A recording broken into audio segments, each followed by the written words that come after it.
is Mr. Baker. He's all over the place doing a lot of EIWA stuff. He levies out those instructions, and we'll get 25 going here in just a second.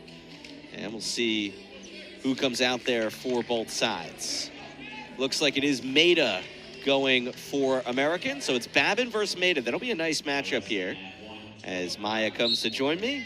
Maya, one of the seniors honored here today. So Maya, first of all, congratulations. Happy to have you with us. But we get a good one here at 25 to kick us off.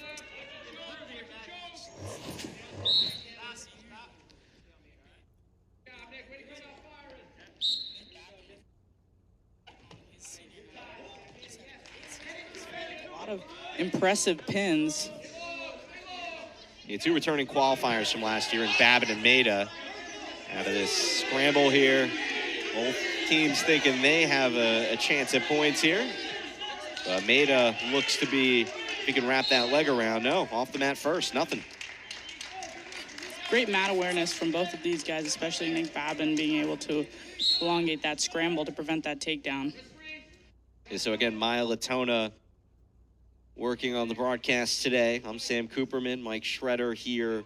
We'll be doing interviews after the match, and Maya is somebody who, yeah, I know, I don't want to toot your own horn too much, but I know you're training with these guys and training at the national level as well. When you talk about the lightweight aspect with a guy like Babin, what are his strengths? A guy like Babin likes to wrestle from a lot of like in and out positions. You know, when you watch him wrestle, he clears, and then he'll jot into one position, jot into another. He likes his low singles, he likes his sweep singles. And he's really creative in the sense that he can jump from one takedown to another, and that's what makes him such a great like chain wrestler, is that he's able to get to your legs. You know, maybe it's from an arm drag, or maybe it's from an elbow pass. He gets to one part of your leg and climbs up the body really well. Not to mention that these lightweights love to scramble. So Babin strikes first. They'll award him 3 before they bounce off the mat.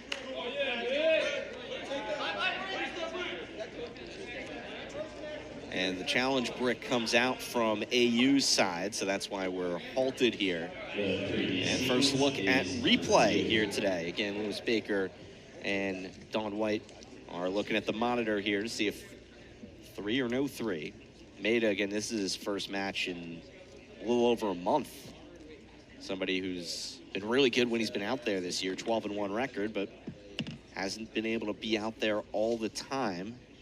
And now you get the time when the guys at the stew over this just after going half a period. And Maya, I would imagine that these kind of times, they throw you off because it's a schedule. It's 7 minutes, whereas you're kind of going, and now you have this almost like awkward stoppage, and you got to keep yourself composed and locked in for those 2 minutes that might feel like 10 minutes. Yeah, a lot of the times we see our coaches like rubbing off each other. It was a quick review, call confirmed. Babin gets 3.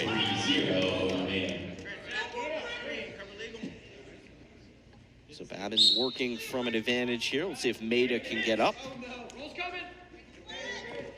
Babin looking for a leg ride there, and he secures it on that figure 4. Follows the hips up on that sit-out attempt. He gets a reversal, so Maida closes within 1. Great sit-outs by Maida.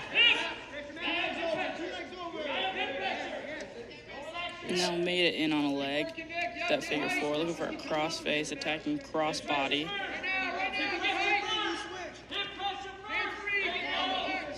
Final minute of the first, riding time starting to go towards Maida. The takedown followed by the reversal.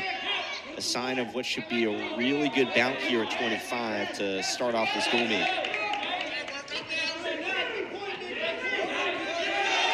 Babin looks for a sit-out and is coming up over on top and has a leg Turk, or a hand Turk. So a reversal for a reversal. Nick Babin goes up 5-2.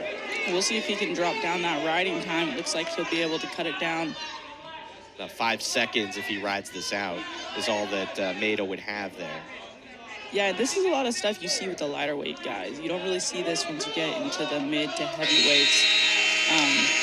just too much weight to move around. So it's AU's call to start the second. They'll defer Babin's choice, and he will try to lock in an escape or a reversal. He's already got one reversal you just saw.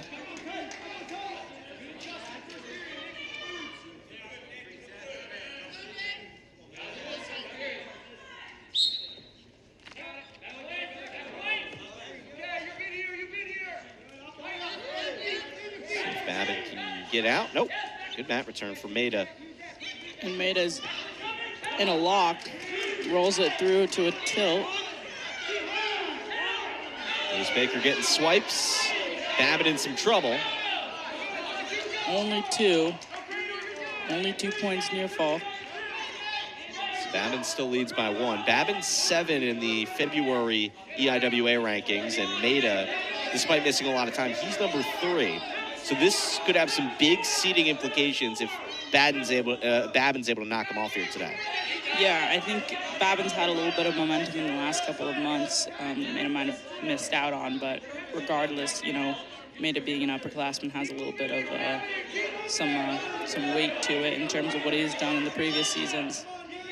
Yeah, well, it's interesting. Both these guys are returning qualifiers, and both have had impressive runs. Is get a stalemate here in the final minute of the second, but like you said, I mean, it is tough because Maida basically hasn't lost this year, but he hasn't been out there the whole time. Babin's gone through some peaks and valleys, but it seems to be peaking at the right time. Right.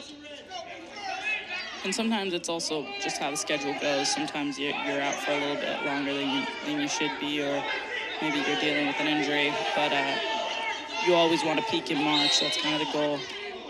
They're going to call that potentially dangerous. So there's 120 of riding time for Maida.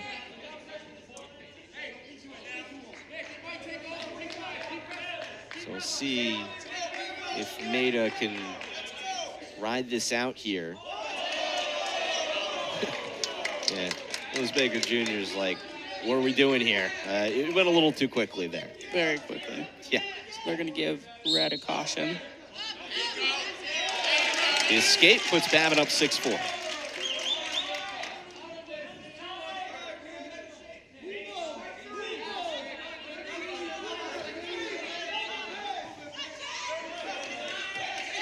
Babin dives in on a shot, and now they're in a front headlock position. Babin using that wrist tie, looking to peel that elbow hand off.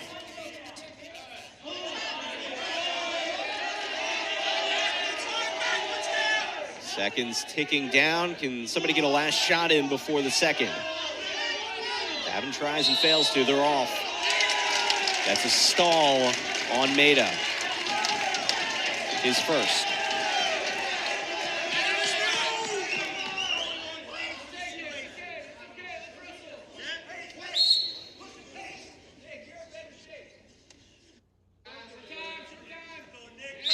And the period comes to a close. Let's look at Maida's near fall. And we were talking about it. It was a matter of, was he going to get 2 or was he going to get 4? He managed to only get 2 off of this, but job well done all the same.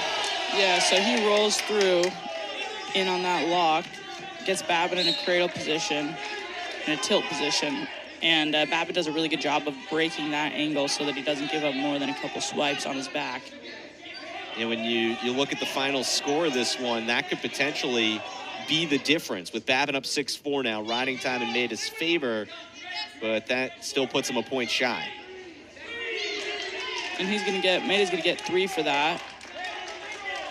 So now he's working with that theoretical 2-point advantage, riding time over 1:30. So Maida has the opportunity to ride this out, but Babin's not going away easily. This is going to be a hard test for Babin in terms of being able to escape here. If he gets ridden out for the rest of this period, it's kind of over. But if he can stand up and get a takedown, then we're back in business for the Lions. He's going to get a 2-point reversal, and now he looks for a cradle. Let's see. Can Babin end this early? He does it on senior day. Nick Babin, the pin. Beautiful readjustments by Babin right there in the last couple of seconds. And that's what we like to see from the Lions, especially on a beautiful senior day here in Manhattan. Fans loving it. Nick Babin's resume just got bolstered in a big way. Maya, let's look at this pin and how he did it. Beautiful cradle right there. You can see the bench just ecstatic.